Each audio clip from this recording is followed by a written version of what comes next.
Hello guys, स्वागत है आप लोगों का आपके अपने यूट्यूब चैनल में। तो गाइस, जैसा कि आप लोगों को पता है कि हम यहाँ पे एसएससी जीडी का बुक सॉल्यूशन करवा रहे हैं। और आज के इस वीडियो में हम संविधान के कुछ महत्वपूर्ण भाग और कुछ महत्वपूर्ण आर्टिकल को पढ़ने वाले हैं। लेकिन वीडियो में आगे बढ़ने से पहले गाइस, अगर आप इस वीडियो को देखना शुरू कर चुके हैं तो इस वीडियो को पूरा लास्ट तक देखिएगा। और वीडियो पसंद आएगा तो प्लीज़ एक लाइक कर दीजिएगा। तो चलिए शुरू करते हैं। तो गाइस, भाग और उसके अनुच्छेद पढ़ने से पहले हमें ये जानना पड़ेगा कि हमारे संविधान में कुल कितने भाग और कुल कितने आर्टिकल हैं। तो गाइस, सबसे पहले हम ये बता देते हैं कि हमारे संविधान में कुल 22 भाग हैं और कुल 395 आर्टिकल है। तो यहाँ पे हम स्टार्ट करेंगे, हर एक भाग को जानेंगे कि कौन सा भाग किससे संबंधित है और उसमें कुल कितने आर्टिकल है, कहाँ से कहाँ तक वो आर्टिकल है। तो चलिए शुरू करते हैं। और यहाँ पे पहला भाग है भाग 1, जो कि संबंधित है संघ एवं उसके राज्य क्षेत्र से। और उसमें आर्टिकल जो हैं वो हैं हमारा 1 से 4 तक। फिर बात आती है दूसरे भाग पे।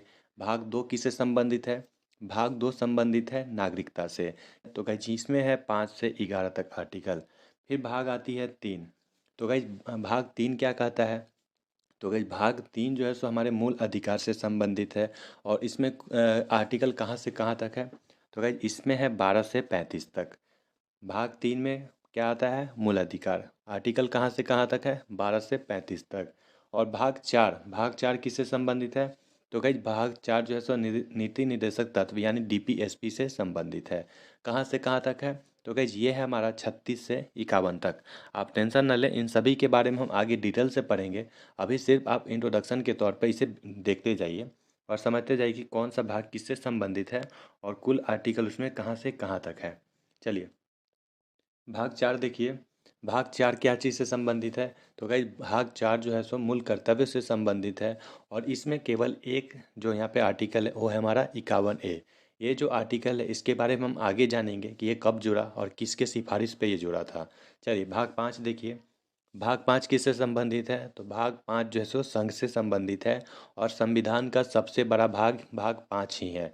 इसमें कुल कितने आर्टिकल है? तो गाइस 52 से लेकर 151 तक कुल कितने आर्टिकल हो गए? तो लगभग 100 आर्टिकल इसमें है। भाग 6 क्या चीज़ है? तो गाइस संघ हो गया। अब किसकी बारी आएगी? राज्य से। तो भाग 6 किससे संबंधित है? तो गाइस भाग 6 जो संबंधित है वो है हमारे राज्य से संबंधित। इसमें आर्टिकल कहाँ से कहाँ तक है? तो गाइस इसमें आर्टिकल जो है वो है हमारा 152 से 237 तक। राज्य क्षेत्र किस में आते हैं? भाग 6 में। आर्टिकल कहाँ से कहाँ तक है? 152 से 237 तक। चलिए अब बात करते हैं भाग 8 की। भाग 8 किससे संबंधित है? तो गाइस भाग 8 किससे संबंधित है? तो संघ एवं राज्य क्षेत्र से। किससे संबंधित है? संघ एवं राज्य क्षेत्र से। इसके आर्टिकल कहाँ से कहाँ तक है? तो गाइस इसके आर्टिकल है 239 से लेकर 242 तक। तो गाइज यहाँ पे हम उन्हीं भाग को पढ़ने वाले हैं जो हमारे एग्जाम के लिए बहुत महत्वपूर्ण है। और बाकी भाग एवं आर्टिकल को हम कोई अगले वीडियो में पढ़ेंगे। तो चलिए शुरू करते हैं। और भाग यहाँ पे 8 हो गया। 8 किससे संबंधित है? संघ एवं राज्य क्षेत्र से। आर्टिकल कहाँ से कहाँ तक है? 239 से लेकर 242 तक। चलिए भाग 14 देखिए। भाग 14 किससे संबंधित है? संघ और राज्यों के अधीन सेवाओं से। जैसे यूपीएससी हो गया, बीपीएससी हो गया, ये सब जो है सो राज्य सेवाएं हैं, इनसे संबंधित है भाग 14। आर्टिकल कहाँ से कहाँ तक है? आर्टिकल है गाइस 308 से लेकर 323 तक। कहाँ तक आर्टिकल है? 308 से लेकर 323 तक। चलिए भाग 15 देखिए। भाग 15 किससे संबंधित है? तो गाइस भाग 15 संबंधित है निर्वाचन आयोग से। निर्वाचन आयोग मतलब इलेक्शन कमीशन से। तो यहाँ पे भाग 15 कहाँ से कहाँ तक है? 339 से लेकर 324 से लेकर 329 तक। निर्वाचन आयोग भाग किस में आता है? तो भाग 15 में आता है। आर्टिकल कहाँ से कहाँ तक है? तो 324 से लेकर 329 तक। ठीक है गाइज। चलिए 17 देखिए। भाग 17 किससे संबंधित है? तो गाइज भाग 17 किससे संबंधित है? भाग 17 संबंधित है राजभाषा से। कहाँ तक आर्टिकल कहाँ से कहाँ तक है? तो आर्टिकल यहाँ पे है 343 से 351 तक। राजभाषा किस भाग में आता है? राजभाषा आता है भाग 17 में। आर्टिकल कहाँ से कहाँ तक है? 343 से लेकर 351 तक। चलिए 18 में बात करते हैं। भाग 18 किससे संबंधित है? तो गाइज भाग 18 संबंधित है आपात अपबंध से। यानी इसमें राष्ट्रीय आपात होगा, वित्तीय आपात होगा, राष्ट्रपति शासन होगा। सभी के बारे में हम आगे पढ़ने वाले हैं। अभी आप जान लीजिए कि ये कहाँ से कहाँ तक है। तो गाइज भाग 18 आपात उपवन से संबंधित है। आर्टिकल कहाँ से कहाँ तक है? 352 से लेकर 360 तक। ठीक है गाइज। भाग 20 देखिए। भाग 20 किससे संबंधित है? तो गाइज भाग 20 संबंधित है हमारा संविधान संशोधन से। भाग 20 किससे संबंधित है? संविधान संशोधन से। आर्टिकल कौन सा होगा? आर्टिकल होगा हमारा 368। ठीक है गाइज। भाग 20 किससे संबंधित है? संविधान संशोधन से। तो चलिए गाइज अपने टॉपिक की ओर बढ़ते हैं। ये नॉर्मल सा इंट्रोडक्शन हो गया उनके सभी भाग के बारे में और उनके कुछ महत्वपूर्ण आर्टिकल के बारे में। तो चलिए गाइज अब हम बात करेंगे थोड़ा किसके बारे में। यहाँ पे हम बात करेंगे मूल कर्तव्य के बारे में। आर्टिकल कौन सा है? तो गाइज यहाँ पे आर्टिकल है मूल कर्तव्य का 51A। ठीक है गाइज। भाग कौन सा हो गया? भाग हो गया हमारा 4A। भाग कौन सा हो गया? भाग हो गया 4A। कब जोड़ा गया था ये? तो गाइज ये जोड़ा गया था 1976 में। कब जोड़ा गया था? 1976 में। कौन सा संविधान संशोधन था? तो गाइज ये था हमारा 42वां संविधान संशोधन। ठीक है। किसके सिफारिश पर जोड़ा था? किस समिति के सिफारिश पर? तो गाइज ये जोड़ा गया था सरदार स्वर्ण सिंह समिति के सिफारिश पर। तो गाइज यहाँ पे हमारा मूल कर्तव्य जो है सो ये हो गया, कंप्लीट हो गया। ये भी जान लीजिए कि मूल कर्तव्य कितने थे मूल में और अभी कितने हैं। तो हमारे मूल संविधान में कुल 10 यहाँ पे मौलिक कर्तव्य थे और अभी वर्तमान में कुल 11 मौलिक कर्तव्य हैं। ठीक है गाइज। 11वां मौलिक कर्तव्य कब जुड़ा था? तो गाइज 11वां मौलिक कर्तव्य जुड़ा था 86वां संविधान संशोधन 2002 के तहत। ठीक है गाइज। 11वां मूल कर्तव्य कब जोड़ा गया था? 86वां संविधान संशोधन 2002 के द्वारा शिक्षा का अधिकार। ठीक है गाइज। इसके बारे में हम आगे पढ़ने वाले हैं। चलिए गाइज आगे बढ़ते हैं। भाग 5 देखिए। भाग 5 किससे संबंधित है? तो भारतीय संविधान का भाग 5 भारत के सर्वोच्च न्यायालय की शक्तियों और कार्यप्रणाली से संबंधित है। ठीक है गाइज। चलिए आगे बढ़ते हैं। भाग भाग देख लीजिए यहाँ पे 4 क्या है? भाग 9 क्या है यहाँ पे? भाग 9। तो भारतीय संविधान का भाग 9 किससे संबंधित है? तो गाइज भाग 9 जो है सो पंचायत से संबंधित है। किससे संबंधित है? पंचायत से संबंधित है। तो चलिए गाइज यहाँ पे हो गया पंचायती राज और अब शुरू करते हैं हम लोग यहाँ पे भाग एवं उसके महत्वपूर्ण आर्टिकल के बारे में। यहाँ पे शुरू करेंगे हम लोग भाग 1 से। तो गाइज भाग 1 किससे संबंधित था? तो गाइज हम पीछे ही बता के आ रहे हैं भाग 1 किससे संबंधित था। भाग 1 संबंधित था राज्य एवं उसके संघ एवं उसके राज्य क्षेत्र से। आर्टिकल कौन सा था? तो गाइज आर्टिकल था 1 से लेकर 4 तक। ठीक है गाइज। चलिए अब उसके कुछ इंपॉर्टेंट आर्टिकल देख लीजिए। आर्टिकल 1 क्या कहता है, मतलब अनुच्छेद 1 क्या कहता है? अनुच्छेद 1 कहता है भारत अर्थात इंडिया राज्यों का संघ है। भारत राज्यों का संघ है, ये कौन सा आर्टिकल कहता है? तो गाइस ये कहता है हमारा अनुच्छेद 1। चलिए दूसरा आर्टिकल यहाँ पे क्या कहता है? यहाँ पे अनुच्छेद डायरेक्ट तीसरा दिया गया है। यहाँ पे हम बात कर लेते हैं आर्टिकल दूसरा के बारे में। तो गाइस अनुच्छेद 2 क्या कहता है? अनुच्छेद 2 कहता है कि किसी भी नए राज्य का आगमन अपने स्टेट में किया जाएगा, मतलब कोई भी बाहरी सीमा है उसको अपने देश में मिलाया जा सकता है अनुच्छेद 2 के तहत। तो गाइस यहाँ पे हम बात करेंगे भाग 3 के बारे में और जानते हैं कि भाग 3 क्या कहता है। तो भाग 3 क्या कहता है? संसद द्वारा किसी राज्य का नाम तथा नए राज्य का गठन व इनकी सीमा तथा नामों में परिवर्तन भी कर सकती है।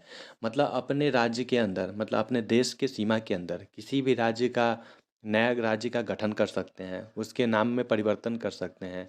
अपने देश के सीमा के अंदर जो स्थित राज्य है उसके हम सीमा में परिवर्तन कर सकते हैं, क्षेत्र बढ़ा सकते हैं, उसके नाम में परिवर्तन कर सकते हैं।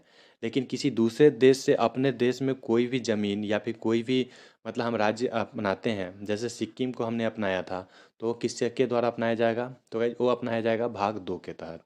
ठीक है गाइज। तो यहाँ पे भाग 1 आप लोगों को समझ में आ गया होगा। भाग 1 में कहाँ से कहाँ तक है? 1 से लेकर 4 तक।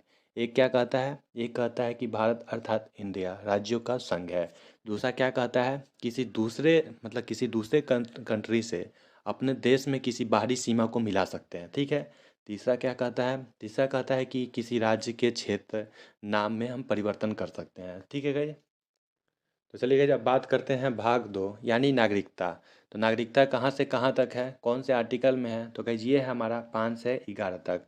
आपको केवल बस इतना ही याद रखना है कि नागरिकता कहाँ से कहाँ तक है, 5 से 11 तक। और इसके अलावा एक और बात आपको याद रखना है कि हमें नागरिकता कितने प्रकार से प्राप्त हो सकती है और हमसे नागरिकता कितने प्रकार से छीना जा सकता है। तो गाइज हम यहाँ पे नागरिकता प्राप्त कर सकते हैं 5 प्रकार से। यानी आप याद रखेंगे कि नागरिकता प्राप्त करने के 5 तरीके हैं और नागरिकता हम खो सकते हैं कैसे, तो नागरिकता खोने के सिर्फ 3 तरीके हैं। ठीक है गाइज, यहाँ पे आप इसको याद रखिएगा, ज़्यादा करके एग्जाम में यही पूछा जाता है। तो चलिए गाइज, यहाँ पे नागरिकता हो गया और अब बात करते हैं हम लोग मौलिक अधिकार का। मौलिक अधिकार कौन से भाग में आते हैं, तो गाइज मौलिक अधिकार आता है भाग किसमें, भाग 3 में। कहाँ से कहाँ तक अनुच्छेद है, तो गाइज इसमें अनुच्छेद है 12 से लेकर 35 तक। ठीक है गाइज, अब चलिए एक एक करके सभी अनुच्छेद को पढ़ना शुरू करते हैं। तो अनुच्छेद 12 को देखिए, अनुच्छेद 12 क्या कहता है। तो भाई अनुच्छेद 12 में क्या है, तो अनुच्छेद 12 में है राज्य शब्द की परिभाषा। क्या है अनुच्छेद 12 में, क्या है, राज्य शब्द की परिभाषा। अनुच्छेद 14 में क्या है, अनुच्छेद 14 में है विधि के समक्ष समानता। अनुच्छेद 14 में क्या है, विधि के समक्ष समानता। चलिए अनुच्छेद 15 देखिए, अनुच्छेद 15 क्या कहता है, तो गाइज अनुच्छेद 15 कहता है कि धर्म, मूल वंश, जाति, लिंग या जन्म स्थान के आधार पर किसी के साथ भी भेदभाव नहीं किया जाएगा। अनुच्छेद 15 क्या कहता है, लिंग, जाति, धर्म या जन्म स्थल के अनुसार किसी के साथ भेदभाव नहीं किया जाएगा। ये कौन सा आर्टिकल कहता है, तो गाइज ये कहता है हमारा आर्टिकल 15। ठीक है गाइज, तो गाइज यहाँ पे अनुच्छेद 15 हो गया और अब बात करते हैं अनुच्छेद 16 के बारे में। अनुच्छेद 16 क्या कहता है, अनुच्छेद 16 कहता है लोक नियोजन में समानता। ठीक है गाइज, तो यहाँ पे अनुच्छेद 16 क्या कहता है, लोक नियोजन में समानता। चलिए अनुच्छेद 17 के बारे में जानते हैं। अनुच्छेद 17 क्या कहता है, तो गाइज अनुच्छेद 17 कहता है कि अनटचेबिलिटी मतलब छुआछूत का अंत। क्या कहता है अनुच्छेद 17, छुआछूत का अंत मतलब किसी से हम भेदभाव नहीं कर सकते, वो ऊंचा है, ये नीचा कुल का है, वो ऊंचा जाति का ही है, मतलब हम किसी के साथ भेदभाव नहीं कर सकते हैं, छुआछूत नहीं कर सकते हैं। तो आर्टिकल 17 क्या कहता है, छुआछूत का अंत यानी अनटचेबिलिटी, यहाँ पे अनुच्छेद 17 कहता है। चलिए गाइज, अब बात करते हैं हम लोग अनुच्छेद 18 के बारे में। अनुच्छेद 18 क्या कहता है, तो गाइज अनुच्छेद 18 कहता है उपाधियों का अंत। उपाधियों के अंत से क्या तात्पर्य है, तो गाइज उपाधियों के अंत से तात्पर्य है कि जितने भी उपाधियाँ मतलब पहले के ज़माने में राजा लोग अपनाते थे, वो हम नहीं अपना सकते हैं, मतलब अपने नाम के आगे नहीं लगा सकते हैं। जैसे महाराणा हो गया, राजा हो गया, ये सब हम अपने नाम के आगे नहीं लगा सकते हैं। केवल किसको छोड़ के, सैन्य जितने भी उपाधियां हैं जैसे चीफ हो गया, कमांडर हो गया, ये सब जो है सो हम लगा सकते हैं। क्या करते हैं, अनुच्छेद 18 क्या कहता है, उपाधियों का अंत यानी कि जितने भी उपाधियां हैं हम उसके अपने नाम के आगे नहीं लगा सकते हैं, केवल सैन्य उपाधियों को छोड़ के। ठीक है गाइज, तो अनुच्छेद 18 आप लोगों को समझ में आ गया। चलिए अब चलते हैं आर्टिकल 19 के तरफ। तो अनुच्छेद अब 19 को पढ़ लेते हैं कि अनुच्छेद 19 क्या कहता है। तो गाइज अनुच्छेद 19 किससे संबंधित है, तो गाइज ये संबंधित है हमारा वाक एवं अभिव्यक्ति यानी स्वतंत्रता के अधिकार से संबंधित है। इसमें कुल कितने प्रकार की स्वतंत्रता हमें दी गई है, तो इसमें कुल हमें 6 प्रकार की स्वतंत्रता दी गई है। ठीक है गाइज, पहला कौन सा हो गया, पहला हो गया वाक एवं अभिव्यक्ति की स्वतंत्रता। दूसरा क्या हो गया, लोगों को इकट्ठा करने तथा शांतिपूर्वक हड़ताल करने की स्वतंत्रता। तीसरा क्या हो गया, सभा बनाने की स्वतंत्रता। चौथा क्या हो गया, कहीं भी आवागमन करने की स्वतंत्रता। पांचवा क्या हो गया, कहीं भी बसने की स्वतंत्रता। और छठा क्या हो गया, छठा हो गया अपने जीवन यापन के लिए कोई भी व्यवसाय शुरू करने की स्वतंत्रता। ठीक है गाइज, चलिए यहाँ पे वही दिया गया है 19(1)(g) में देख सकते हैं, वही जो हम कौन सा पढ़े हैं, स्वतंत्रता छठा जो स्वतंत्रता पढ़े वही दिया गया है। नागरिक को कोई भी उपजीविका या व्यापार करने की स्वतंत्रता, मतलब जीवन यापन के लिए कोई भी हम व्यापार शुरू कर सकते हैं, ये अनुच्छेद 19(1)(g) कहता है। ठीक है गाइज, अनुच्छेद 20 देखिए, अनुच्छेद 20 क्या कहता है, तो गाइज अनुच्छेद 20 कहता है अपराधों के लिए दोष सिद्धि के संबंध में संरक्षण। 20 क्या कहता है, अपराधों के लिए दोष सिद्धि के संबंध में संरक्षण। ठीक है गाइज, और तो गाइज यहाँ पे 20 हो गया और अब देखिए 20 और 21, 20 और 21 ये इंपॉर्टेंट मार्क कीजिएगा इसको। अनुच्छेद 20 और 21 एक ऐसा आर्टिकल है जो आपातकाल के दौरान भी निलंबित नहीं किया जा सकता है। ठीक है गाइज, आपसे एग्जाम में पूछा जाएगा वह कौन सा आर्टिकल है जो आपातकाल के दौरान निलंबित नहीं किया जा सकता है। आपका जवाब क्या होगा, या तो 20 या फिर 21 या फिर ऑप्शन में दोनों ही होगा। ठीक है गाइज, इसको आप लोग याद कर लीजिएगा, अनुच्छेद 20 और 21 को आपातकाल के दौरान निलंबित नहीं किया जा सकता है। ठीक है गाइज, चलिए अनुच्छेद 21 देखिए, अनुच्छेद 21 किससे संबंधित है, तो गाइज अनुच्छेद 21 संबंधित है प्राण और दैहिक स्वतंत्रता के संरक्षण का। ठीक है गाइज, अनुच्छेद 21 किससे संबंधित है, प्राण और दैहिक स्वतंत्रता से। ठीक है गाइज, अब अनुच्छेद 21(a), अनुच्छेद 21A क्या कहता है? तो गाइज अनुच्छेद 21A क्या है? 6 से लेकर 14 वर्ष की आयु के बच्चों के लिए अनिवार्य निःशुल्क शिक्षा का प्रावधान है। मतलब 21A क्या है? अनुच्छेद 21A में शिक्षा का अधिकार दिया गया है। कौन सा आर्टिकल है? 21A। ठीक है गाइज, कौन सा संविधान संशोधन था? तो 86वां संविधान संशोधन कब जोड़ा गया था? तो 2002 में जोड़ा गया था। ठीक है गाइज, इसको आप लोग याद रखिएगा। चलिए अनुच्छेद 22 देखिए। अनुच्छेद 22 किससे संबंधित है? तो गाइज अनुच्छेद 22 जो है वो कुछ दशाओं में गिरफ्तारी और निरोध से संरक्षण देता है। अनुच्छेद 22 क्या है? अनुच्छेद 22 में कुछ दशाओं में गिरफ्तारी और निरोध से संरक्षण दिया जाता है। ठीक है गाइज, अनुच्छेद 22 आप लोग याद रखिएगा। तो गाइज यहाँ पे अनुच्छेद 23 देखिए। अनुच्छेद 23 क्या कहता है? तो गाइज अनुच्छेद 23 जो है सो मानव के दुर्व्यवहार और बालक श्रम पर निषेध है। मतलब जो मानव का तस्करी होता है और बालक श्रम होता है उस पर रोक कौन सा अनुच्छेद के तहत लगाया जाता है? तो अनुच्छेद 23 के तहत। अब अनुच्छेद 24 देखिए। अनुच्छेद 24 क्या है? 14 वर्ष से कम आयु के बच्चों को कारखाने में कार्य करने पर रोक। ठीक है, अनुच्छेद 24 क्या है? 14 वर्ष के बच्चों को, मतलब 14 वर्ष से जो कम आयु के बच्चे हैं उनको कारखाने में कार्य करने से रोका जाना, ये अनुच्छेद 24 के तहत कहा जाता है। और गाइज यहाँ पे हम लोग 23 और 24 में हमेशा कंफ्यूज होते हैं कि कौन सा मानव दुर्व्यवहार से संबंधित है, तो कौन जो है सो 14 वर्ष से कम आयु के बच्चों से संबंधित है। यहाँ पे हम हमेशा इसमें कंफ्यूज होते हैं। गाइज आज एक ऐसा ट्रिक बता देते हैं जिससे आप इसको कभी भी नहीं भूल पाएंगे। चलिए जान लीजिए कि कैसे आप इसको याद रखिएगा कि कौन सा अनुच्छेद जो है कौन सा अनुच्छेद जो है वो हमारा मानव दुर्व्यवहार से संबंधित है और कौन सा अनुच्छेद जो है सो 14 वर्ष से कम आयु के बच्चों से संबंधित है। चलिए इसको कैसे जानेंगे? देखिएगा, इसमें 24 आ रहा है। अनुच्छेद 24 में 4 दिख रहा है। ठीक है, अनुच्छेद 24 में क्या दिख रहा है? 4 दिख रहा है। और 14 में क्या दिख रहा है? 14 में भी 4 दिख रहा है। बस 4 आए, मतलब 14 वर्ष से कम आयु के बच्चों के लिए आए। बस देख लीजिएगा अनुच्छेद 24, मतलब 4 आ रहा है यानी कि बच्चों से संबंधित है। 4 24, 4 24 और ये 2 जो है इसमें से एक को माइनस कर दीजिए। ठीक है, 14 है, 4 एक साइड रहने दीजिए और 2 में से एक को माइनस कर दीजिए। ठीक है, इस प्रकार से आप याद कर लीजिएगा। 14 वर्ष से कम आयु के बच्चों के लिए कौन सा हो गया? आर्टिकल 24। कैसे याद रखिएगा? 4 को छोड़ दीजिए, 2 में से एक घटा दीजिए, क्या हो गया हमारे पास? 14। इस प्रकार से आप इसको याद रख सकते हैं और 23 और 24 में कभी भी आप कंफ्यूज नहीं होइएगा। गाइज यहाँ पे हम भी कंफ्यूज होते हैं इसमें, लेकिन इस ट्रिक से हम भी याद कर चुके हैं। आप भी इसी ट्रिक से इसको याद रखिएगा और कभी भी नहीं भूल पाइएगा। चलिए आगे बढ़ते हैं। तो गाइज अब हम बात करेंगे 25 से 28 तक। अनुच्छेद 25 से 28 किससे संबंधित है? तो गाइज अनुच्छेद 25 से 28 संबंधित है हमारा धार्मिक स्वतंत्रता से। ठीक है गाइज, अनुच्छेद 26 देखिए क्या कहता है। अनुच्छेद 26 क्या है? धार्मिक कार्यों के प्रबंध की स्वतंत्रता। ठीक है गाइज, अनुच्छेद 26 किससे संबंधित है? धार्मिक कार्यों के प्रबंध की स्वतंत्रता। अनुच्छेद 29 क्या कहता है? अनुच्छेद 29 कहता है अल्पसंख्यक वर्गों के हितों का संरक्षण। आपसे क्वेश्चन आएगा कि अल्पसंख्यक वर्गों के हितों का संरक्षण कौन से आर्टिकल में दिया गया है? तो आप क्या बोलिएगा? आर्टिकल 29। अनुच्छेद 29 क्या है? अल्पसंख्यक के वर्गों के हितों का संरक्षण। ठीक है गाइज, चलिए जब हम लोग बात कर लेते हैं अनुच्छेद 32। अनुच्छेद 32 किससे संबंधित है? तो गाइज अनुच्छेद 32 संबंधित है संवैधानिक उपचारों का अधिकार। अनुच्छेद 32 किससे संबंधित है? संवैधानिक उपचारों का अधिकार। इसमें क्या कहा गया है कि अगर हमारे मूल अधिकार का खनन होता है, मतलब जितने भी हमें मूल अधिकार दिए गए हैं कहाँ से कहाँ तक, 12 से लेकर 35 तक, उसमें कोई भी मूल अधिकार का अगर खनन होता है तो हम डायरेक्ट जा सकते हैं किसके पास? सुप्रीम कोर्ट के पास।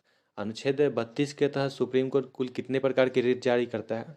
तो गाइज यहाँ पे कुल 5 प्रकार की रिट जारी की जाती है। ठीक है गाइज, कौन कौन से रिट है यहाँ पे आप देख लीजिए। चलिए गाइज आगे बढ़ते हैं। 33, अनुच्छेद 33 क्या कहता है? तो गाइज अनुच्छेद 33 कहता है संसद द्वारा सशस्त्र बलों, पुलिस बलों आदि के सदस्यों के मूल अधिकार पर युक्तियुक्त प्रतिबंध। ठीक है, अनुच्छेद 34 देखिए। अनुच्छेद 34 किससे संबंधित है? तो गाइज अनुच्छेद 34 क्या है? जब किसी क्षेत्र में सेना विधि प्रविधित है तब इस भाग द्वारा प्रदत्त अधिकार पर निबंध है। 33 और 34 आप लोग याद रख लीजिएगा, देख लीजिएगा। अनुच्छेद 33 किससे संबंधित है? संसद द्वारा सशस्त्र बलों पर, मतलब संसद से संबंधित है। और 34 संबंधित है हमारा सैन्य बलों से। ठीक है, चलिए आगे बढ़ते हैं। और यहाँ पे गाइज अब शुरू हो चुका है हमारा डीपीएसपी, और डीपीएसपी को भी हम लोग पढ़ लेते हैं, लेकिन पहले जान लेते हैं कि डीपीएसपी में कहाँ से कहाँ तक आर्टिकल है। डीपीएसपी कहाँ कौन से भाग में आता है? तो गाइज भाग है हमारा कौन सा? भाग है हमारा भाग 4। आर्टिकल कहाँ से कहाँ तक है? तो गाइज आर्टिकल है 36 से लेकर 51 तक। ठीक है गाइज। डीपीएसपी कौन से भाग में आता है? वो आता है हमारा भाग 4 में। आर्टिकल कहाँ से कहाँ तक है? 36 से लेकर 51 तक। चलिए एक एक करके हम लोग यहाँ पे पढ़ना स्टार्ट करते हैं। चलिए 36 क्या कहता है? यहाँ पे 36 नहीं दिया गया है। हम लोग एक नया पेज ले लेते हैं और पढ़ना स्टार्ट करते हैं। चलिए आर्टिकल 36 पहले पढ़ेंगे हम लोग कि 36 क्या कहता है आर्टिकल। तो गाइज आर्टिकल 36 किससे से संबंधित है? तो गाइज ये देता है हमारा राज्य का परिभाषा। आर्टिकल 36 क्या है? आर्टिकल 36 जो है सो राज्य का परिभाषा देता है। 37 क्या है? तो गाइज 37 जो है हमारा, 37 कहता है कि डीपीएसपी को किसी भी न्यायालय के द्वारा लागू नहीं कराया जा सकता है। ठीक है गाइज। 37 क्या कहता है कि डीपीएसपी को किसी भी न्यायालय के द्वारा लागू नहीं कराया जा सकता है। चलिए अब बात करते हैं इसमें जो दिया गया है उससे। इसमें क्या क्या दिया गया है? तो गाइज इसमें 39 डायरेक्ट है, लेकिन हम लोग 38 भी पढ़ लेते हैं। 38 किससे संबंधित है? तो गाइज 38 जो संबंधित है लोक कल्याणकारी राज्य बनाने से संबंधित है। 38 और 39 दोनों ही लोक कल्याण से संबंधित है, लोक कल्याण राज्य बनाने से संबंधित है। यहाँ पे 39 दिया हुआ है और यहाँ पे 38 नहीं दिया गया था, इसलिए 38 बता दिए हैं। चलिए 39 क देख लीजिए। 39 क क्या कहता है? 39 क कहता है समान न्याय एवं निःशुल्क विधिक सहायता का प्रावधान। आप नॉर्मल इतना याद रखिए कि 38 और 39 लोक कल्याण से संबंधित है, मतलब लोक कल्याण राज्य बनाने से संबंधित है। ठीक है। तो गाइस यहाँ पे अनुच्छेद 40 देख लीजिए। अनुच्छेद 40 क्या है? तो गाइस अनुच्छेद 40 क्या है? अनुच्छेद 40 में ग्राम पंचायतों का गठन दिया गया है। अनुच्छेद 40 में क्या है? ग्राम पंचायत का गठन। अनुच्छेद 42 देखिए। अनुच्छेद 42 क्या है? अनुच्छेद 42 में है प्रसूति सहायता का प्रावधान। अनुच्छेद 42 में क्या है? प्रसूति सहायता का प्रावधान है। ठीक है गाइस। 42 हो गया। 44 देखिए। 44 क्या कहता है? तो गाइज अनुच्छेद 44 कहता है नागरिकों के लिए समान नागरिक संहिता। आप याद रखिए समान नागरिक संहिता कौन से आर्टिकल में है? तो आर्टिकल 44 में है। समान नागरिक संहिता कौन से आर्टिकल में है? आर्टिकल 44 में है। अनुच्छेद अनुच्छेद 45 देखिए। अनुच्छेद 45 क्या है? 6 वर्ष से कम आयु के बच्चों के लिए निःशुल्क और अनिवार्य शिक्षा एवं देखभाल का उपबंध। अनुच्छेद 45 क्या है? 6 वर्ष से कम आयु के बच्चों के लिए निःशुल्क और अनिवार्य शिक्षा और उसके देखभाल का उपबंध। और 21 ए क्या था? 21 ए था हमारा 6 से 14 वर्ष के जो बच्चे हैं उनको शिक्षा का अधिकार देना। ठीक है गई। और 45 क्या है? 6 वर्ष से कम आयु के बच्चों की प्रारंभिक देखभाल। ठीक है, इस प्रकार से आप इसको याद रखिएगा। गाइस यहाँ पे 45 के बाद डायरेक्ट 48 दिया गया है। यहाँ पे 46 जान लेते हैं। 46 किससे संबंधित है? तो गाइस 46 संबंध, चलिए एक नया पेज ले लेते हैं और वहाँ पे जानते हैं 46 के बारे में। तो गाइस 46 किससे संबंधित है? तो गाइस 46 संबंधित है अनुसूचित जनजाति से। किससे संबंधित है? अनुसूचित जनजाति यानी SC ST से संबंधित है। ठीक है। 47 देखिए। 47 क्या है? तो 47 कहता है नशीले पदार्थों पर बैन लगाना, मतलब नशीले पदार्थ पर प्रतिबंध। 47 क्या कहता है? नशीले पदार्थों पर प्रतिबंध। चलिए गई 47 हो गया। और अब बात करते हैं अनुच्छेद 48 का। अनुच्छेद 48 किससे संबंधित है? तो अनुच्छेद 48 संबंधित है कृषि और पशुपालन से। ठीक है। और अनुच्छेद 48 क किससे संबंधित है? तो पर्यावरण एवं वन्यजीव संरक्षण से। ठीक है। 48 किससे संबंधित है? पशुपालन एवं क्या, कृषि एवं पशुपालन से। और 48 क किससे संबंधित है? पर्यावरण संरक्षण एवं वन्यजीव संरक्षण से। ठीक है गई। चलिए अनुच्छेद 49 देखिए। अनुच्छेद 49 किससे संबंधित है? तो गाइज अनुच्छेद 49 कहता है राष्ट्रीय महत्व के स्मारक स्थानों और वस्तुओं का संरक्षण करना। मतलब जितने भी राष्ट्रीय स्मारक हो गए जैसे ताजमहल, लाल किला, इन सभी का संरक्षण करना और उसका मतलब हिफाजत से रखना। ये कहता है कौन सा? अनुच्छेद 49 कहता है। अनुच्छेद 49 क्या कहता है? राष्ट्रीय महत्व के स्मारकों और स्थानों और वस्तुओं का संरक्षण करना। ठीक है। चलिए अनुच्छेद 50 देखिए। गाइस अनुच्छेद 50 क्या कहता है? अनुच्छेद 50 में है न्यायपालिका तथा कार्यपालिका का पृथक्करण, मतलब न्यायपालिका और कार्यपालिका का जो है सो उसको अलग करना। ठीक है। अनुच्छेद 50 क्या है? न्यायपालिका और कार्यपालिका को अलग करना। अब 51 देखिए। अनुच्छेद 51 क्या है? अनुच्छेद 51 में है अंतर्राष्ट्रीय शांति और सुरक्षा की अभिवृद्धि। ठीक है। यहाँ पे हमारा मौलिक अधिकार DPSP खत्म हो गया। अब बात कर लेते हैं हम अपना मूल कर्तव्य की। मूल कर्तव्य कौन से भाग में हो गया? चलिए एक नया पेज लेते हैं और मूल कर्तव्य को पढ़ते हैं। और गाइज यहाँ पे हम मूल कर्तव्य आज पढ़ेंगे और इसके बाद का वीडियो अगले पार्ट में लेकर आएंगे, मतलब इसके बाद का जो भी है आर्टिकल और भाग उसको अगले पार्ट में देखेंगे। यहाँ पे मूल कर्तव्य देख लीजिए। तो मूल कर्तव्य हमारा कौन सा भाग हो गया? भाग हो गया हमारा कौन सा? 4 का ए। ठीक है भाई, भाग कौन सा हो गया? 4A। आर्टिकल कौन सा हो गया? आर्टिकल हो गया हमारा 51A। मौलिक कर्तव्य का कौन सा भाग हो गया? 4A। ठीक है गाइज। आर्टिकल कौन सा हो गया, यानी अनुच्छेद कौन सा हो गया? 51A। कितने मौलिक अधिकार अभी हमारे वर्तमान में है? तो गाइज कुल 11 मौलिक कर्तव्य कर्तव्य है। ठीक है गाइज। कब जोड़ा गया था इसको? तो गाइज इसको जोड़ा गया था 42वां संविधान संशोधन के द्वारा। और 42वां संविधान संशोधन कब हुआ था? तो गाइज ये हुआ था 1976 में। कब हुआ था? 1976 में। किस समिति के सिफारिश पर मूल कर्तव्यों को जोड़ा गया था? तो गाइज ये जोड़ा गया था सरदार स्वर्ण सिंह सिफारिश, सरदार स्वर्ण सिंह के सिफारिश पर। ठीक है गाइज। तो चलिए गाइज, इस प्रकार से हमारा डीपीएसपी और मूल कर्तव्य खत्म हो गया है। तो अनुच्छेद 52 क्या कहता है देखते हैं। तो गाइज अनुच्छेद 52 में है भारत का एक राष्ट्रपति होगा। अनुच्छेद 52 में क्या है? भारत का एक राष्ट्रपति होगा। ठीक है गाइज। किसमें कहा गया है कि भारत का एक राष्ट्रपति होगा? तो गाइज ये कहा गया अनुच्छेद 52 में। अनुच्छेद 53 में क्या कहा गया है? तो गाइज अनुच्छेद 53 में है राष्ट्रपति के अंदर समस्त कार्यपालिका की शक्ति निहित होगी। अनुच्छेद 53 में क्या है? समस्त कार्यपालिका की शक्ति किसमें निहित होगी? राष्ट्रपति के अंदर। ठीक है गाइज। अनुच्छेद 52 में क्या है? भारत का एक राष्ट्रपति होगा। अनुच्छेद 53 में क्या है? समस्त कार्यपालिका की शक्ति राष्ट्रपति में निहित होगी। ठीक है गाइज। चलिए अनुच्छेद 54 क्या है? अनुच्छेद 54 में है राष्ट्रपति का निर्वाचन मंडल। अनुच्छेद 54 में क्या है? राष्ट्रपति का निर्वाचन मंडल। ठीक है गाइज। अनुच्छेद 55 में क्या है? अनुच्छेद 55 में क्या है? अनुच्छेद 55 में है राष्ट्रपति के निर्वाचन की रीति। निर्वाचन की रीति किस में दिया गया है? अनुच्छेद 55 में। ठीक है गाइज। चलिए एक बार फिर से कवर करते हैं। अनुच्छेद 52 में क्या है? भारत का एक राष्ट्रपति होगा। अनुच्छेद 53 में क्या है? राष्ट्रपति की कार्यपालिका संबंधी शक्ति, यानी कि कार्यपालिका की समस्त शक्ति राष्ट्रपति में निहित होगी। ठीक है गाइज। अनुच्छेद 54 में क्या है? राष्ट्रपति का निर्वाचन मंडल।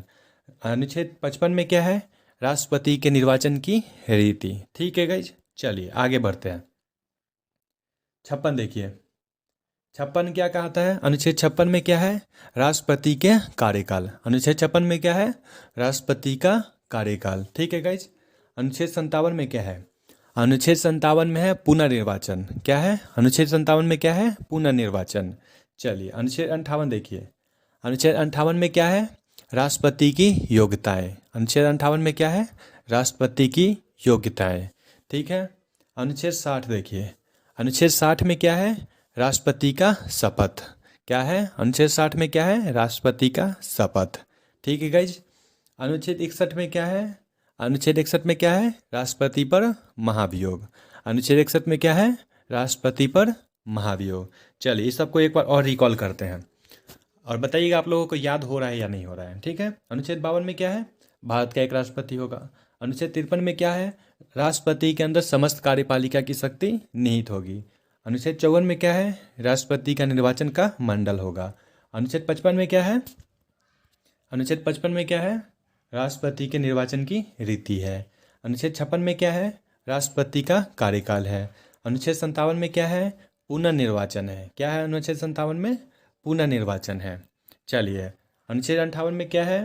राष्ट्रपति के क्या है? अनुच्छेद 58 में राष्ट्रपति की योग्यताएं हैं। क्या है? अनुच्छेद 58 में राष्ट्रपति की योग्यताएं हैं।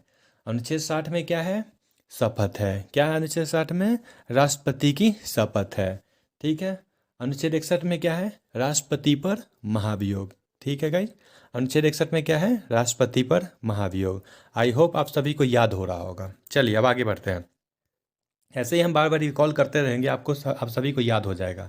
चलिए अनुच्छेद 63 देखिए क्या है। अनुच्छेद 63 क्या है? भारत का एक उपराष्ट्रपति होगा।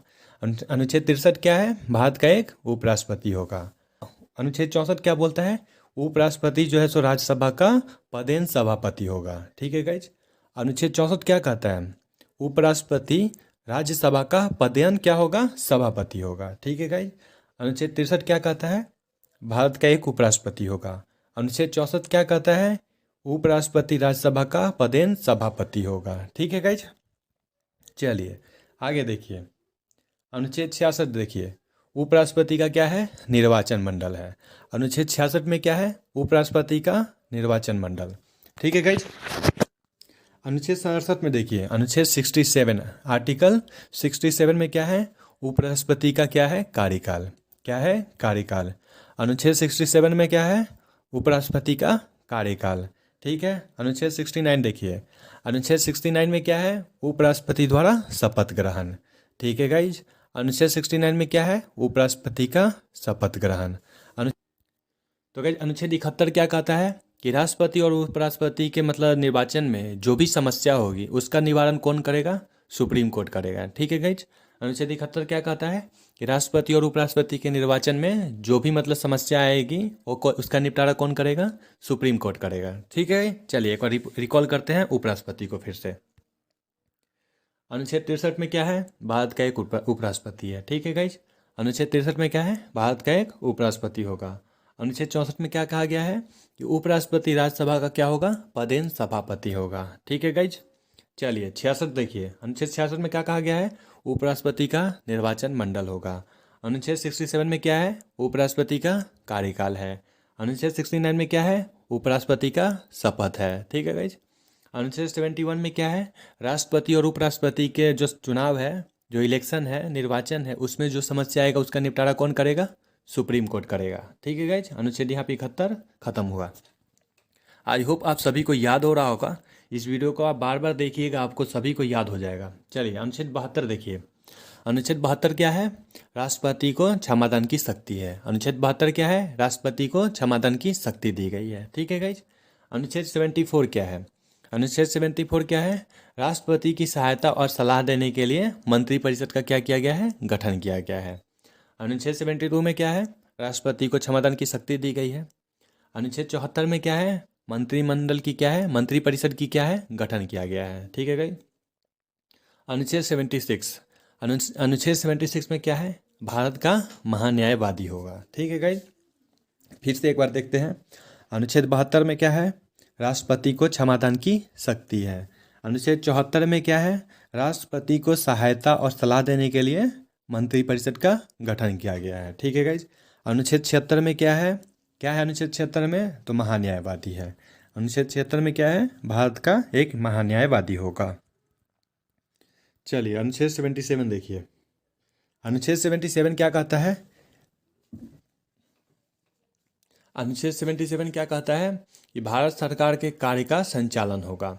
अनुच्छेद 77 क्या कहता है कि भारत सरकार का जो भी कार्य है वो सभी राष्ट्रपति के नाम से होगा। ठीक है गाइज। अनुच्छेद 77 क्या कहता है कि भारत सरकार का जो भी कार्य होगा वो सभी किसके नाम पर होगा? सभी राष्ट्रपति के नाम से होगा। ठीक है गाइज। अनुच्छेद 78 क्या कहता है? अनुच्छेद 78 क्या कहता है? राष्ट्रपति को जानकारी देने आदि के संबंध में प्रधानमंत्री के कर्तव्य। क्या है? 78 में क्या कहा गया है? प्रधानमंत्री का कर्तव्य। प्रधानमंत्री का क्या है? कर्तव्य दिया गया है। अनुच्छेद 77 में क्या है? भारत सरकार का समस्त कार्य किसके नाम से होगा? राष्ट्रपति के नाम से होगा। अनुच्छेद 78 क्या है? राष्ट्रपति को जानकारी देने आदि के संबंध में प्रधानमंत्री का कर्तव्य। ठीक है गाइज। चलिए आगे बढ़ते हैं। अनुच्छेद 79 में क्या है?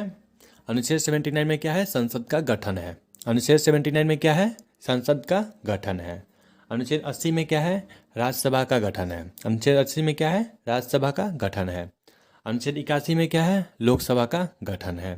तो गाइस अनुच्छेद 85 क्या कहता है? अनुच्छेद 85 कहता है कि राष्ट्रपति संसद का सत्र बुला सकता है, उसका सत्र वाचन कर सकता है और उसका विघटन भी कर सकता है। ठीक है गाइस। अनुच्छेद 85 क्या कहता है कि राष्ट्रपति संसद का सत्र बुला सकता है, उसमें सत्र वाचन कर सकता है यानी भाषण दे सकता है और उसको विघटन कर सकता है। ठीक है गाइस। चलिए अनुच्छेद 93 देखिए। अनुच्छेद 93 क्या है? लोकसभा का अध्यक्ष और उपाध्यक्ष होगा। अनुच्छेद 93 क्या कहता है? लोकसभा का अध्यक्ष और उपाध्यक्ष होगा। 98 क्या कहता है? 98 कहता है संसद का सचिवालय होगा। 98 क्या कहता है? संसद का सचिवालय होगा। चलिए इसको एक बार फिर से रिकॉल करते हैं। कहाँ से कहाँ तक रिकॉल करना है? तो गाइस 72 से करना है। अनुच्छेद 72 क्या कहता है? राष्ट्रपति को क्षमादान की शक्ति है। अनुच्छेद 74 क्या कहता है? राष्ट्रपति की सहायता के लिए मंत्रिपरिषद का गठन है। अनुच्छेद 76 क्या कहता है? भारत का एक महान्यायवादी होगा। अनुच्छेद 77 क्या कहता है? भारत सरकार का समस्त कार्य राष्ट्रपति के नाम से होगा। अनुच्छेद 78 क्या कहता है? राष्ट्रपति को जानकारी देने के संबंध में प्रधानमंत्री का कर्तव्य है। अनुच्छेद 78 में क्या है? प्रधानमंत्री का कर्तव्य है। अनुच्छेद 79 में क्या है? संसद का गठन है। अनुच्छेद 80 में क्या है? राज्यसभा की गठन है। अनुच्छेद 81 में क्या है? लोकसभा का गठन है। अनुच्छेद 85 में क्या है? राष्ट्रपति संसद अनुच्छेद 85 में क्या है? राष्ट्रपति संसद का सत्र बुला सकता है, उसका सत्रवासन कर सकता है और उसका विघटन कर सकता है।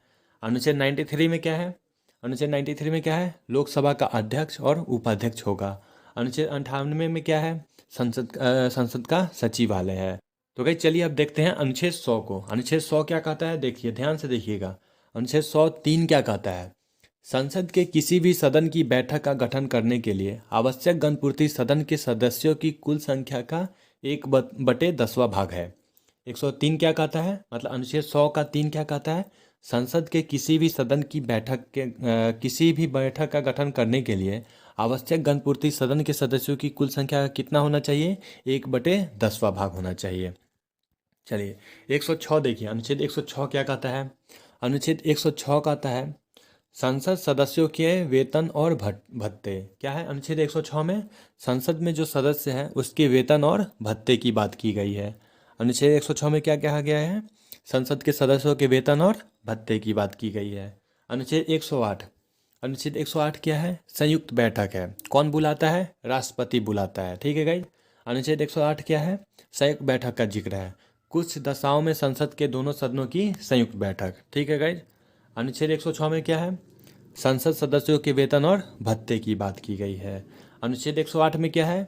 कुछ दशाओं में संसद के दोनों सदनों की संयुक्त बैठक है। आप इतना याद रखिए, 108 में क्या है? संयुक्त बैठक है। कौन बुलाता है? राष्ट्रपति बुलाता है। लेकिन इसका ये कौन करता है? मतलब इसकी जो है अध्यक्षता कौन करता है?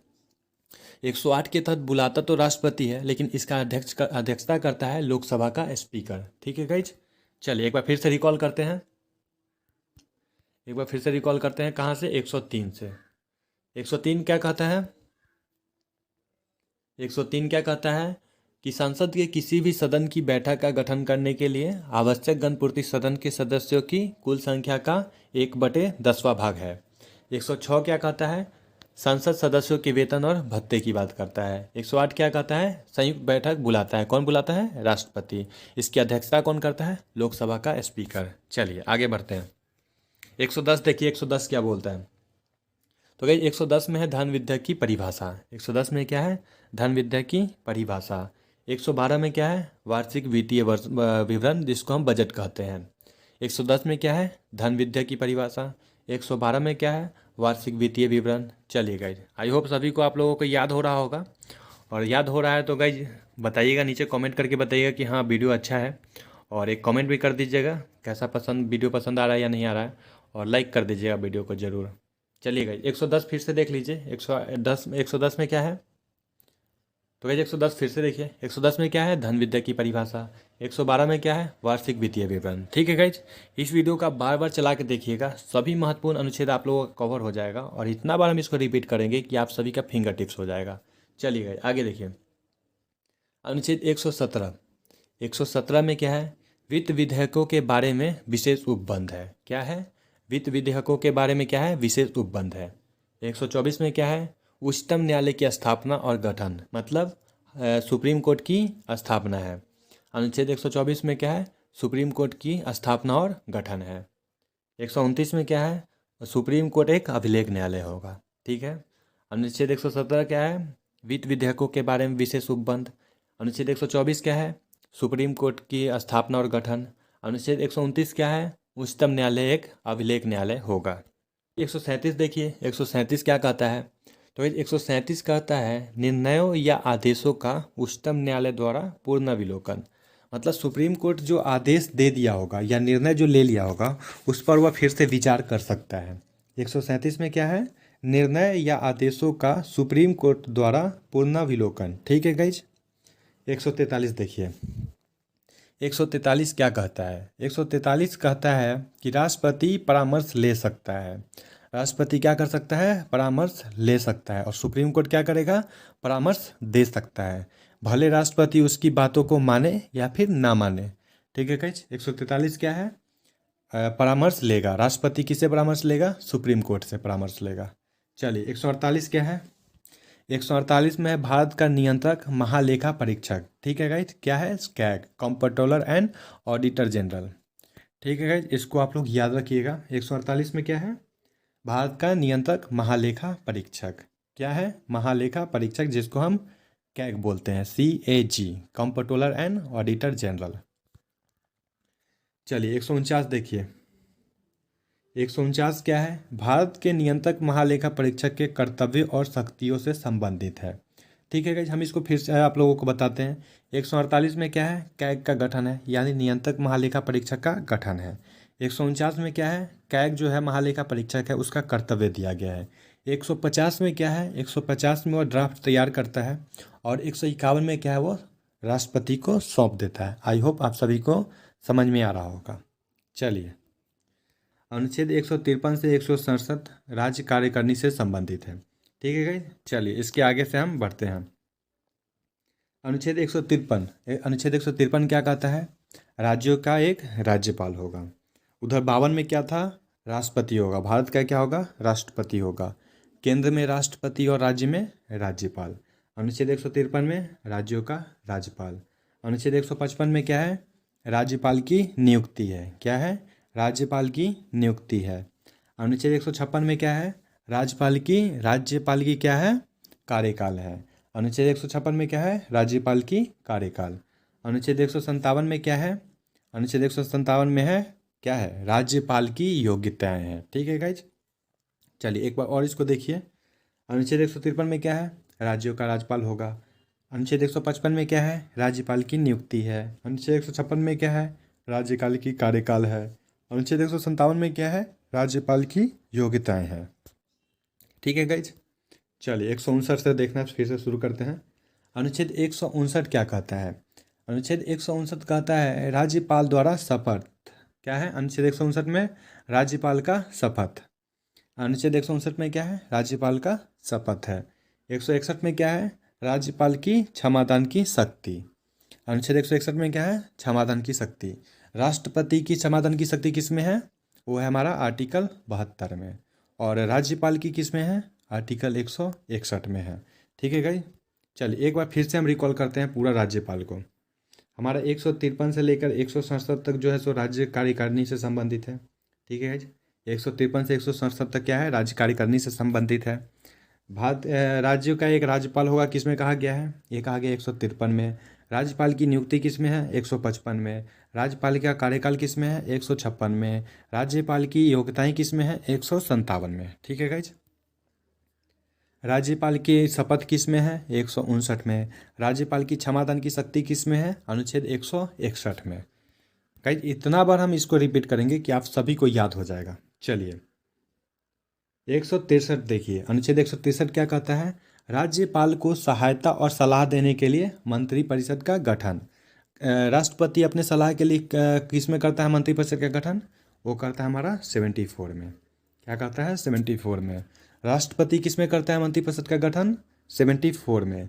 और राज्यपाल किस में करता है? 163 में। ठीक है गाइज, अनुच्छेद 166। अनुच्छेद 166 में क्या है? राज्य की सरकार के कार्य के संचालन से संबंधित है। 166 में क्या है? राज्य की सरकार के कार्य के संचालन से संबंधित है, मतलब राज्य के कार्य से संबंधित है। ठीक है, 166 क्या है? राज्य की सरकार के कार्य से संबंधित है। इसको आप याद कीजिएगा। 168 क्या है? 168 है राज्यों के विधानमंडल का गठन। ठीक है, अनुच्छेद 168 में क्या है? विधानमंडल का गठन है। 169 में क्या है? राज्यों में विधान परिषद का गठन है। अनुच्छेद 168 में क्या है? विधानमंडल। 169 में क्या है? विधान परिषद। ठीक है गाइज, 178 178 विधानसभा का अध्यक्ष और उपाध्यक्ष होगा। ठीक है गाइज, विधानसभा का अध्यक्ष और उपाध्यक्ष होगा। केंद्र में क्या था? केंद्र में था राज्यसभा और लोकसभा। राज्यसभा किस में था? राज्यसभा था हमारा 80 में। लोकसभा किस में था? 81 में। और राज्य में क्या है? राज्य में है विधानमंडल और विधान परिषद। विधानमंडल किस में होगा? 168 में। विधान परिषद किस में होगा? 169 में। और 178 में क्या है? विधानसभा का अध्यक्ष और उपाध्यक्ष होगा। ठीक है गाइज, चलिए 182 देखिए। अनुच्छेद 182 क्या कहता है? अनुच्छेद 182 कहता है विधान परिषद का सभापति और उपसभापति। विधान परिषद का सभापति और उपसभापति का जिक्र किस में है? 182 में है। ठीक है गाइज। अनुच्छेद 182 में क्या है? विधान परिषद का सभापति और उपसभापति का जिक्र है। चलिए 214 देखिए। 214 क्या है? राज्यों के लिए उच्च न्यायालय। राज्यों के लिए उच्च न्यायालय यानी हाई कोर्ट। केंद्र के लिए क्या था? 124। केंद्र के लिए क्या था? 124 में क्या था? Supreme court. और राज्य के लिए क्या है? 214 में क्या है? High court. तो इसको आप लोग याद रखिएगा। चलिए आगे देखते हैं। 217 क्या है? 217 क्या है? अनुच्छेद 217 उच्च न्यायालय के न्यायाधीशों की नियुक्ति और उसके पद की शर्तें। 217 में क्या है? जो हाई कोर्ट है उसके न्यायाधीशों की नियुक्ति है और उसके शर्तें हैं। ठीक है गाइज। अनुच्छेद 214 में क्या है? राज्य के लिए उच्च न्यायालय यानी हाई कोर्ट। 217 में क्या है? उच्च न्यायालय में न्यायाधीशों की नियुक्ति और उसके कर्तव्य। ठीक है गाइज। 233।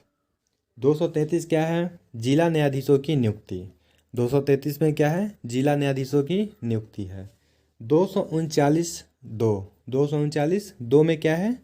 राष्ट्रपति किसी राज्य के राज्यपाल को एक निकटवर्ती संघ राज्य क्षेत्र के प्रशासक के रूप में नियुक्त के लिए अधिकृत करता है। मतलब 239(2) में कहा गया है कि एक राष्ट्रपति मतलब एक राज्यपाल जो है वो एक या एक से अधिक मतलब राज्यों का राज्यपाल हो सकता है। ये किस में कहा गया है? 239(2) में। 239(2) में क्या कहा गया है? राष्ट्रपति किसी राज्य के राज्यपाल को एक निकटवर्ती संघ राज्य क्षेत्र के प्रशासक के रूप में नियुक्त करने के लिए अधिकृत करता है। मतलब राज्यपाल को एक या एक से अधिक राज्यों का राज्यपाल बनाने के लिए नियुक्ति कौन करता है? वो करता है हमारा राष्ट्रपति। ठीक है गाइज। चलिए आगे बढ़ते हैं। इसको फिर से एक बार रिकॉल कर लिया जाए। चलिए एक बार फिर से इसको रिकॉल कर लेते हैं। अनुच्छेद 168 में क्या है? राज्यों के विधानमंडल का गठन है। अनुच्छेद 169 में क्या है? राज्यों में विधान परिषद का गठन है। अनुच्छेद 178 में क्या है? विधानसभा का अध्यक्ष और उपाध्यक्ष होगा। अनुच्छेद 182 में क्या है? विधान परिषद का सभापति और उपसभापति होगा। अनुच्छेद 214 में क्या है? राज्यों के लिए हाई कोर्ट और केंद्र के लिए क्या है? Supreme court. किसमें है? 124 में। 217 में क्या है? हाई कोर्ट के न्यायाधीशों की नियुक्ति और उसके पद शर्तें। ठीक है गाइज। चलिए आगे बढ़ते हैं। 233 में क्या है? जिला न्यायाधीशों की नियुक्ति। 239 में क्या है? एक राज्यपाल एक या एक से अधिक राज्यों का राज्यपाल हो सकता है। यह 239(2) में कहा गया है। चलिए 243 से शुरू करते हैं। 243 में क्या है? पंचायत से संबंधित है। 243 में क्या है? पंचायत से संबंधित है ये। 243 का ग्राम पंचायत से संबंधित है। 243 का क्या है? ग्राम सभा से संबंधित है। 243 का क्या है? पंचायतों का गठन है। 243 था क्या है? नगर पालिकों का गठन है। ठीक है गाइज। फिर से देखिए आप। 243 में क्या है? पंचायत से संबंधित है। 243 क में क्या है? ग्राम सभा है। 243 ख में क्या है? पंचायतों का क्या है? गठन है। 243 थ में क्या है? नगर पालिकों का गठन है। ठीक है गाइज। चलिए आगे बढ़ते हैं। आप इस वीडियो को फिर से एक बार लगा कर देख लीजिएगा।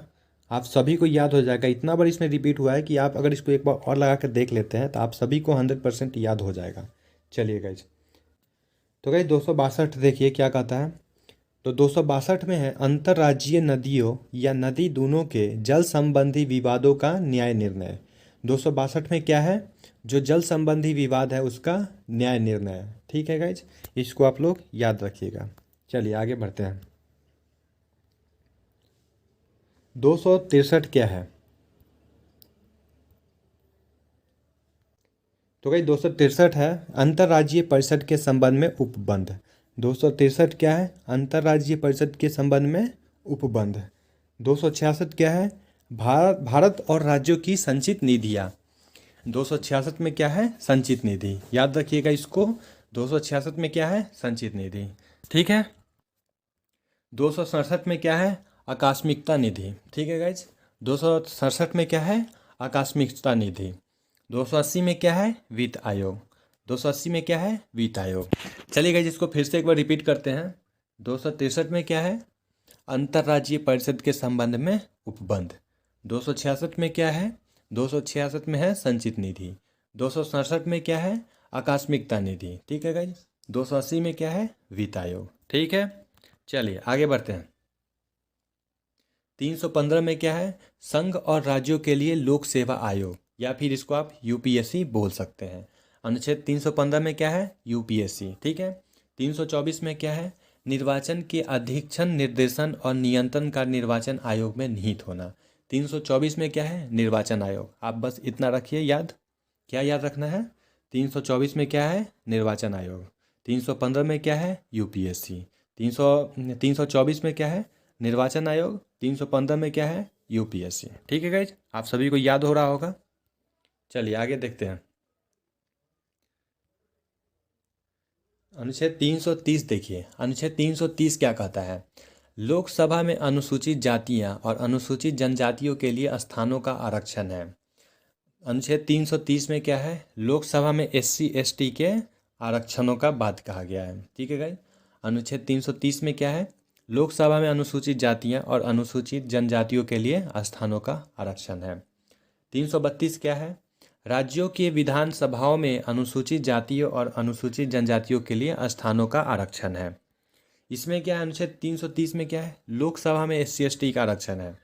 332 में क्या है? विधानसभाओं में एससी एसटी के आरक्षण है। ठीक है। 330 में लोकसभा में, 332 में विधानसभा में, याद रखिएगा। चलिए आगे बढ़ते हैं। 338 क्या है? राष्ट्रीय अनुसूचित जाति आयोग। ठीक है गाइज। अनुच्छेद 338 में क्या है? राष्ट्रीय अनुसूचित जाति आयोग है, इसको याद रखिएगा।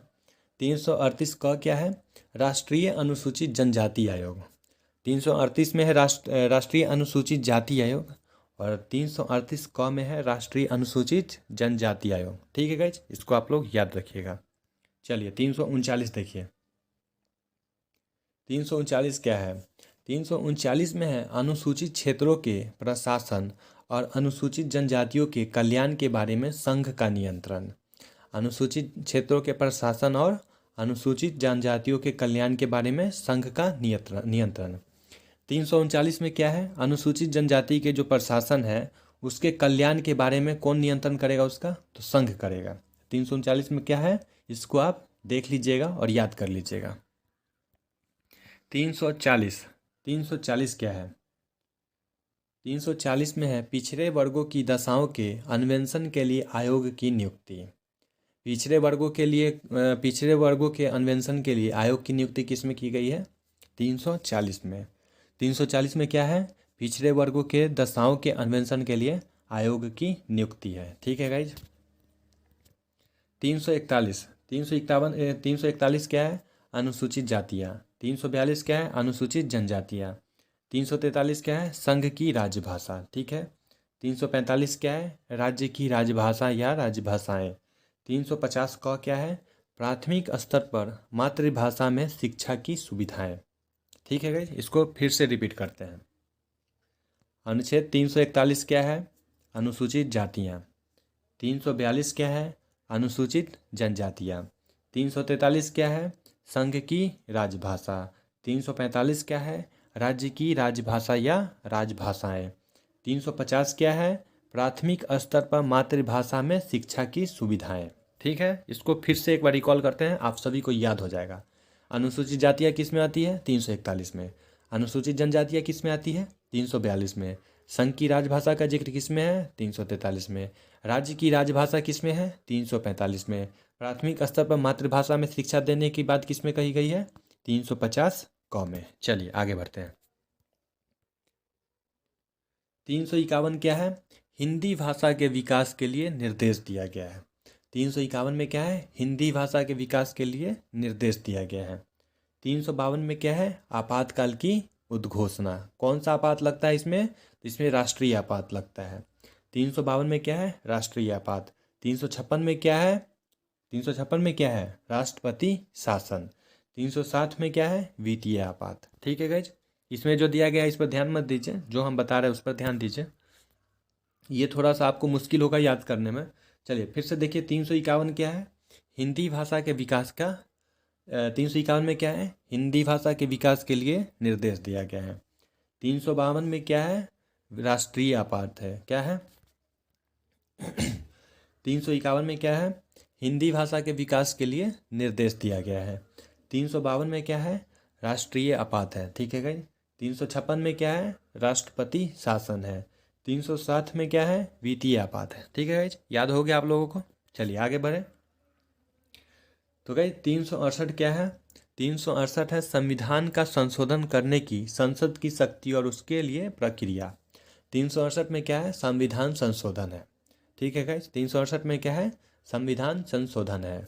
395 में क्या है, संविधान को अपनाने से पूर्व भारत में लागू कुछ कृत्यों को निरस्त करने के लिए कानूनी ढांचा निर्धारित करता है। इसको आप नहीं भी याद करेंगे 395 को फिर भी चलेगा। तो कई यहाँ पे जितने भी महत्वपूर्ण क्वेश्चन थे, जितने भी महत्वपूर्ण हमारे अनुच्छेद थे, 1 से लेकर कितना तक 395 तक, सभी को यहाँ पे हमने कवर करवा दिया है। अगर आप बोले तो इसका रैपिड फायर बना दिया जाए। तो आप लोगों को अगर वीडियो पसंद आया तो वीडियो को लाइक कर दीजिएगा। आज का वीडियो यहीं तक रखते हैं। तो नीचे कमेंट करके बताइएगा कि आज का वीडियो आप लोगों को कैसा लगा और नेक्स्ट पार्ट आप किसका मतलब किस टॉपिक का चाहते हैं, नीचे कमेंट कर दीजिएगा। और वीडियो पसंद आएगा तो लाइक कर दीजिएगा। और हम लोग यहाँ पे 300 सब्सक्राइबर के काफ़ी नज़दीक है, तो सब्सक्राइब भी कर दीजिएगा चैनल को। तो चलिए मिलते हैं नेक्स्ट वीडियो में, तब तक के लिए अपना ख्याल रखिए। जय हिंद, जय भारत।